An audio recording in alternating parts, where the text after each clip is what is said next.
এলাম। আমরা সত্যি কথা এই অভ্যাসটা ত্যাগ করেছি। বাবা তুমি তো বলো 2টো বাজে।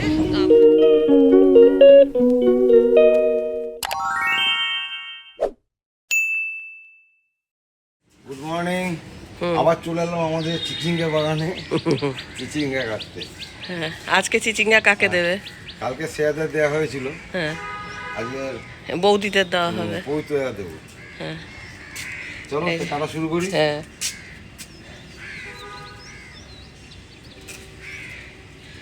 ভালো সাইজ হয়েছে। হ্যাঁ না, আরেকটা ধরো। হ্যাঁ, আরেকটা কোথায় আছে? আরেকটা এই যে ও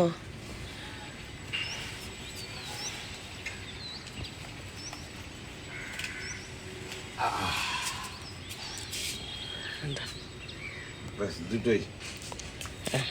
আর আপাতত কাছাকাছি নেই। দেখে নাও কালকে তো। 4টে হ্যাঁ কাটা হয়েছে, আজ 2টো, 6টা। হ্যাঁ আর ওইদিকে একটা আছে, কালকে ওটা আমরা খাবো। হ্যাঁ এখন আর গাছে নেই। এখন গাছে একটাই আছে ওইদিকে। হ্যাঁ নেই, আরেকটা মানে কাকুলিদের দিয়ে, কাকুলিকে বলেছি তুমি ওটা নিয়ে নেবে।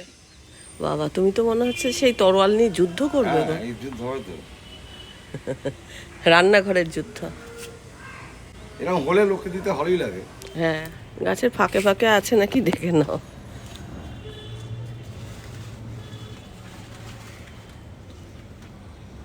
নেই তাই তো। আকাশটা থমথমে হয়ে আছে, বৃষ্টি হলেও হতে পারে। আমাদের নন্টু ঘুরে বেড়াচ্ছে। নন্টুয়া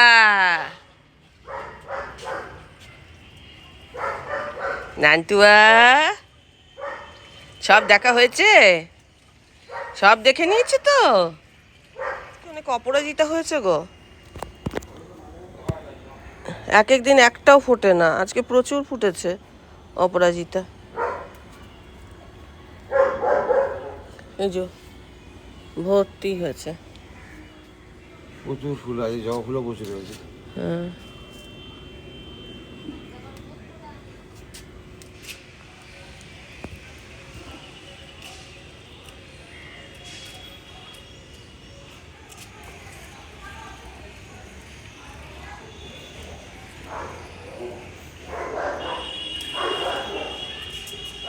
বর্ষার জল পেয়ে এই গাছগুলো সুন্দর হয়েছে। কালকে এই যে এই দোপাটির চারাগুলো কিনে আনা হয়েছে। Good morning. ঘড়ির কাঁটায় এখন 10টা বাজে। এই যে কোথায় ঘড়ি, 10টা বাজে। তো দেখেছি সকালবেলা আমার কর্তা যে চিচিঙ্গা তুলেছে, এখনও বৌদিদের বাড়িতে দেওয়া হয়নি। আজকে ব্রেকফাস্টে হবে হচ্ছে, কালকে মুগ ডালের পরোটা করেছিলাম, 2টো রেখে দিয়েছিলাম একদম পুরপুর ভরে। আজকে এই 2টো পরোটা করে নেবো সকালবেলা, আর একটু চা, এই দিয়ে আজকে ব্রেকফাস্টটা শুরু করব। আর গরম, প্রচণ্ড গরম আজকে। আমার আর আমার কর্তা চোখ দেখাতে যাওয়ার কথা, নাম লেখানো আছে, দিশাতে যাব দেখাতে। তো তাড়াতাড়ি করে রান্নাবান্না সেরে নেবো, খুব বেশি একটা রান্নাবান্না করবো না, কী করবো সেটা পরে দেখাচ্ছি, আগে ব্রেকফাস্টটা করে নিই। তারপরে ভাতের চাল ভেজানো রয়েছে, মসুর ডাল করব, আলু সেদ্ধ করব, আর পটল ভাজা করব। এই হচ্ছে সাদাসিধে রান্না, ঝটপট হয়ে যাবে। তারপরে আমরা বেরিয়ে যাব চোখ দেখাতে। আমার কথা চোখের পাশে এখানটা একটা কীরকম হয়েছে, এবার ওটা কি চোখের জন্য হয়েছে নাকি অন্য কোনো কিছু, সেটাও একটু মানে দেখার বিষয় আছে। একটু একটু চিন্তাও লাগছে যে যদি অন্য কোনো কিছু হয়, মানে চোখের একদম চোখ আর নাকের কাছাকাছি একটা এরকম ফোড়া টাইপের মতো হয়ে আছে, বেশ বড় হয়ে গেছে, অনেকটাই বড় হয়েছে। তো ওইটাও একটুখানি দেখাবো। আর চোখ তো এমনি চেক করা তো দরকার মাঝে মাঝে। এই কি ঘাম হচ্ছে দেখো, খালি ঘাম করাচ্ছে।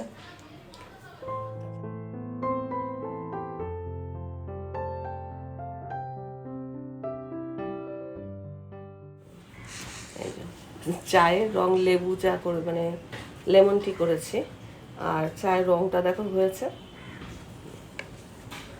এই সেকে নিয়ে লাস্টে ঘি মাখিয়ে নিয়েছি, একটা পাশে, আরেকটা পাশ প্লেন। কালকেও পরোটা খেয়েছি তো, আর আজকে হ্যাঁ এটা অবশিষ্ট সাদামাটা খাওয়া আর কি। এটা সাদা খুব ভালো হয়েছে সাদা পরোটা। করতে গিয়ে চাটাও সাদা হয়ে গেছে। Green tea, actual green tea, Lipton green tea দিয়ে করেছি। এবার গ্রিন টির সঙ্গে লেবুটা দেওয়ার পর এরকম কালার হয়েছে। সেই অনেকদিন পর সেই পিঁড়িতে বসার যেন একটা অভ্যাস পেলাম। আমরা সত্যি কথা এই অভ্যাসটা ত্যাগ করেছি বলেই বোধহয় এই এত সমস্যা। এরকম পিঁড়িতে বসে যারা কোটে তাদের পেটটার উপরে চাপ পড়ে। আমরা তো এখন দাঁড়িয়ে দাঁড়িয়ে কুটি, আর এইভাবে বসে কুটবার অভ্যাসটা চলে গেছে। গ্রামের দিকে এখনো হয়তো এরকম ভাবে বসে কোটে, কিন্তু আমরা দাঁড়িয়ে দাঁড়িয়ে বেশিরভাগ ছুরি দিয়ে কাটতে অভ্যস্ত হয়ে গেছি, যার জন্য পায়ের উপর চাপ পড়ে বেশি, পেটে চাপ পড়ে না। আর এখন তো বেশিরভাগ মানে মেয়েদের, অল্প বয়সী মেয়েদের এই পিসিওডি, তারপরে এইসব সব রোগগুলো বেরোচ্ছে, যার জন্য মানে কারণ হচ্ছে এইগুলো তো একটা ব্যায়াম। এই যে পেটে চাপ দিয়ে দিয়ে যে কাজ করা, যেমন আমি সত্যি কথা বলতে কি, যখন বাবার মানে আমি প্রেগনেন্ট ছিলাম, আমি কিন্তু রেগুলার ঘর মুছতাম। আমার নর্মাল বেবি হয়েছে, কোনো সমস্যাও ছিল না অবশ্য, আর রোগা রোগা পাতলা ছিলাম। আর কি বলতো, এই যে পেটে চাপ দিয়ে দিয়ে যে ঘর মোছা, এটা কিন্তু একটা ব্যায়াম। আমরা এখন ওই যে জিমে যাই না, জিমে গিয়ে ওই ব্যায়ামগুলোই করি বেশি পয়সা দিয়ে, কিন্তু ঘরের কাজটা করতে চাই না। যাই হোক, আজকে মনে মনে ভালো মোড়াটার মধ্যে বসে তারপরে কাটি। আমারও তো কাটার অভ্যাস চলে গেছে না, বসি না এরকম ভাবে। তো ভাবছি যে একটু এই অভ্যাসটা আবার ফিরিয়ে আনি। মশলা তো আগে এরকম পিঁড়িতে বসেই বাটতাম, এখন আর বাটি না। কোমরে লাগে এই লাগে এইসব বলে, যাই না। আজকে তো বসলাম, কোমরে পরে ব্যথা হবে কিনা বলতে পারছি না। এই মোড়াগুলো শান্তিনিকেতন থেকে কিনেছি, তার উপর আবার আমি ডিজাইন করেছিলাম। আর মানে এগুলো এরকম পিঁড়ি টাইপেরই আর কি, তাই পিঁড়ির থেকে একটু উঁচু এটা লাগছে আমার, জানো। হ্যাঁ, একটু উঁচু তো বটেই। হ্যাঁ, আর কি বলতো, আমার না মনে হয় একটা পিঁড়ি বানাতে পারলে, তুমি যদি বানাতে পারো খুবই ভালো হয়।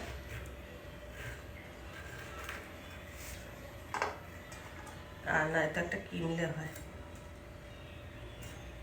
এটা একটু উঁচু হয়েছে, আমি ভাবলাম যে পিঁড়ির মতো এটা কাজ দেবে, কিন্তু দেখছি যে পিঁড়ির থেকে এটা একটু উঁচু।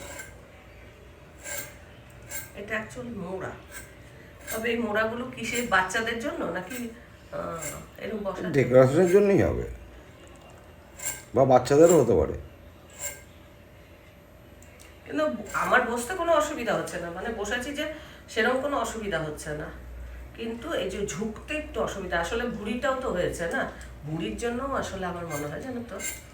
এত এত খাবে, হুম। ভিডিও করবে আর খাবে। হ্যাঁ, গোপালদা তো দেখলেই বলবে এত এত খায়, এত এত খায়। আর কি বলতো, আজকে কিন্তু আমি এক্সারসাইজ করেছি।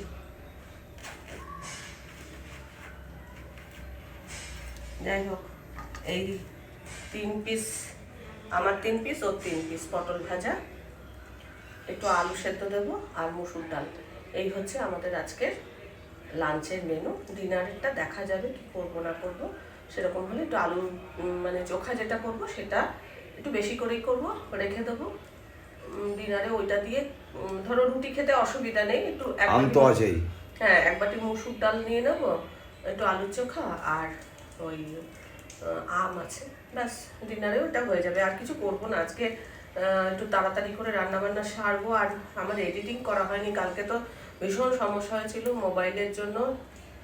আমি এটা নামিয়ে দিই, বটি খাড়া করে কাজ করতে নেই, মানে কথা বলতে নেই, বটি সবসময় এরকম কাজ হয়ে গেলে নামিয়ে দিতে হয়, না হলে বিপদ হতে পারে। হ্যাঁ, বিপদ হতে পারে, ওই জন্য নামিয়ে দিতে হয়। যাই, কালকে মোবাইলের ভীষণ সমস্যা হয়েছিল, যার জন্য আমি এডিটিং করতে পারিনি। আর আজকে আবার বেরিয়ে যাব, ডাক্তারের ওখানে যাব, মানে অনেকক্ষণ সময় লাগবে, সেখানেও আমি এডিটিং করতে পারবো না। তো আজকেও ভিডিও দিতে পারবো কিনা জানি না, চেষ্টা করব মানে রান্নাটা তাড়াতাড়ি সেরে একটু এডিটিং করে নিতে। আর এই রান্নাগুলো করতে তো বেশিক্ষণ সময় লাগবে না, ডাল প্রেসার কুকারে দেবো, ভাত চাল ভেজানো আছে, এইটা গরম গরম ভাজবো, কারণ এটা একটু নুন হলুদ মাখিয়ে রেখে দিলে খাওয়ার সময় ভাজলে মানে ভালো লাগবে। আর যদি এখন ভাজি নরম হয়ে যাবে আর মুচমুচে পটল ভাজা খেতে ভালো লাগে। আমরা পটল ভাজা খাই তখন কিন্তু আমরা চেঁচে নিই, এরকমভাবে চেঁচে নিই। আর যখন তরকারি করি তখন পটলের খোসাটা কিছুটা কিছুটা ছাড়িয়ে নিই। পটল ভাজা কিন্তু এরকম খেতেই ভালো লাগে। তোমাদের কি মত, মানে খোসা ছাড়িয়ে খেতে বেশি ভালো লাগে নাকি এরকম মানে চেঁচে খেতে ভালো লাগে? আমার যেমনি এরকমই ভালো লাগে। আর যদি ওরকম খোসাটা ছাড়িয়ে নিই তাহলে মানে কি পটলটা না একদম মানে ল্যাটপ্যাটে হয়ে গেছে, নরম নরম, ওরকম ভালো লাগে না। কিন্তু এটা হলে বেশ খেয়ে মজা আছে। যারা পটল খেতে পছন্দ করে, কি ঘাম হচ্ছে কি বলবো, মনে হচ্ছে যেন সেই কাঁদলে যেরকম চোখ দিয়ে জল বেরোয় ওরকম এইসব জায়গা দিয়ে জল বেরোচ্ছে। আজ করব হচ্ছে আমাদা দিয়ে মুসুর ডাল। তো এর আগেও আমি তোমাদের সাথে এই আমাদা দিয়ে মুসুর ডালের রেসিপি শেয়ার করেছি। মনে মনে ভাবছি আজকেও আমাদা দিয়ে মুসুর ডালের রেসিপিটা তোমাদের সাথে শেয়ার করব। প্রেসার কুকারে ডাল চাপিয়ে দিয়েছি আর একদিক দিয়ে ভাত চাপিয়ে দিয়েছি আর পটলে নুন হলুদ মাখিয়ে রেখেছি। আমাদা দিয়ে মুসুর ডালের রেসিপিটা আমি আবার শেয়ার করছি, তার কারণ হচ্ছে হয়তো অনেকে মিস করে গেছো। এই ডালটা খেতে খুবই ভালো হয়। লাগবে হচ্ছে এই যে এটা হচ্ছে আমাদা কুড়ে রেখেছি, রসুন কুচি, পেঁয়াজ কুচি, লাগবে কাঁচা লঙ্কা। ডালটা সেদ্ধ করে নুন হলুদ দিয়ে নিয়েছি আর এর মধ্যে কাঁচা লঙ্কা দিয়ে ফুটিয়ে নিয়েছি। সর্ষের তেলে রান্নাটা করতে হবে আর এর মধ্যে আমি শুকনো লঙ্কা রাঁধুনি ফোড়ন দেবো। এই রাঁধুনির গন্ধটা কিন্তু এই ডালের মধ্যে দারুণ লাগবে। যারাই এই ডালটা ট্রাই করেছে প্রত্যেকে ফিডব্যাক খুব ভালো দিয়েছে আর আমার বাড়ির সবাই এই ডালটা খেতে খুব পছন্দ করে। আচ্ছা, রাঁধুনির সঙ্গে কিন্তু আমি 1 চিমটি কালো জিরেও দিয়েছি, তারপরে রসুন কুচি দিয়েছি, পেঁয়াজ কুচি দিয়ে ভাজা ভাজা করে নিয়েছি, তারপর ডালটা সম্বার দেবো। ডালটা খুব ভালো করে ফুটে উঠলে তারপরে আমাদার এই যে গ্রেট করে রেখেছিলাম না, সেটা দিয়ে নামিয়ে দেবো। আর ঘরে যদি ধনেপাতা থাকে ধনেপাতাটাও দিতে পারো, তবে আমার কাছে আজকে ধনেপাতা নেই, তাই আমি ধনেপাতা ছাড়াই রান্নাটা করলাম। আর ডালটা থেকে খুব সুন্দর একটা গন্ধ বেরোয়। ডালটা একেবারে রেডি। এই ডাল মানে শুধুও তোমার খাওয়া হয়ে যাবে, এত ভালো হয়। তো রান্না করতে করতে কিছু বাসনপত্র ছিল, সেগুলোকে মেজে নিয়েছি আর রান্না আমার কমপ্লিট। আলুর চোখাটাও আমি দুবেলার জন্য আলাদা আলাদা করে রেখেছি, পটলও ভাজা হয়ে গেছে। আর তারপরেই রান্নাঘরটা পরিষ্কার করে নিয়েছি, কেননা একটুও বসিনি, চটপট চটপট করে যতটা সম্ভব তাড়াতাড়ি কাজটা সেরে নিয়েছি। একদম উনুন টুনুন পরিষ্কার করে তারপরে আমি বসবো। আমার শাশুড়ি একটা ডায়লগ দিত, কাজ সাইরা বসি শত্রু মাইরা হাসি। এই কথাটার অর্থ হচ্ছে তুমি বসে থাকবে না, কাজ করো, তারপরে তুমি বসবে। রান্নাবান্না কমপ্লিট, বাসন টাসন মানে গোছানো হয়ে গেছে, উনুন পরিষ্কার হয়ে গেছে, ঘরের সমস্ত কাজ হয়ে গেছে, খাওয়া ছাড়া সব হয়ে গেছে। সব হয়ে গেছে। এখন 12টা বাজে আর ঘন্টাখানেক তো সময় পাবোই, সেই সময়টা এডিটিংটা করে নিই যতটা হয়, তারপরে এসে আবার করব।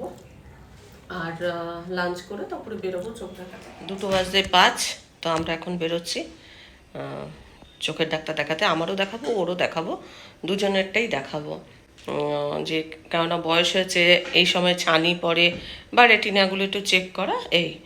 আর আমার কর্তার নাকের পাশে একটা কি হয়েছে ফোড়ার মতো, ওটাও একটু দেখাবো। যা প্রচণ্ড গরম আর আমরা বাইকে যাব, সেই জন্য এই যে চুড়িদার পরে নিয়েছি। 2 বাজে, তো আমরা বেরিয়ে পড়েছি। এখনো বাজার দেখো, কারখানা এসব দেখা যাচ্ছে। মানে 2-1টা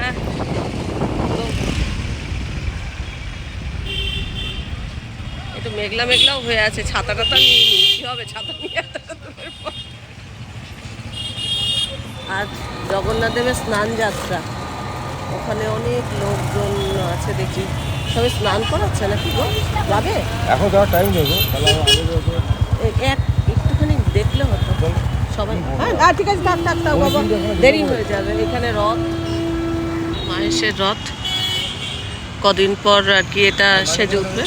আর এখানে হ্যাঁ এখন 2:20 বাজে, তা আমরা হ্যাঁ হবে না, তাই তো চলো, সবাই আসছে দেখতে। আজ এই মহেশের রথের এই যে ঠাকুর হচ্ছে মন্দির।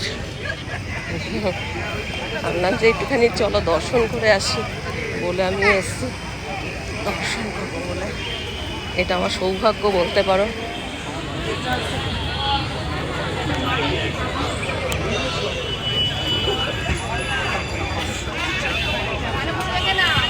মেলাও বসেছে দেখছি। ছুটিটা পড়ি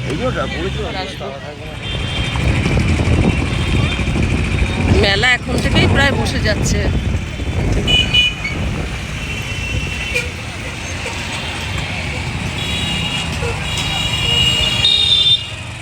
এই হচ্ছে মহেশের রথ।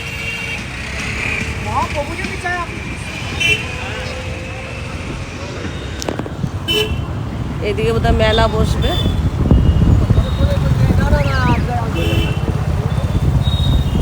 আর কয়েকদিন পরই এখানে রথের মেলা হবে।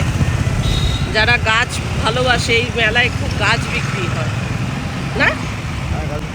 রথের মেলাতে গাছ বিক্রি হয় কিন্তু হ্যাঁ, এই পুরো জিটি রোডে। একবার কলেজ থেকে আমি এসেছিলাম, শ্রীরামপুরে পড়তাম আমি আর আমার এক বান্ধবী, দুজনে এসেছিলাম। হ্যাঁ, আমি আর ও এসেছিলাম একবার।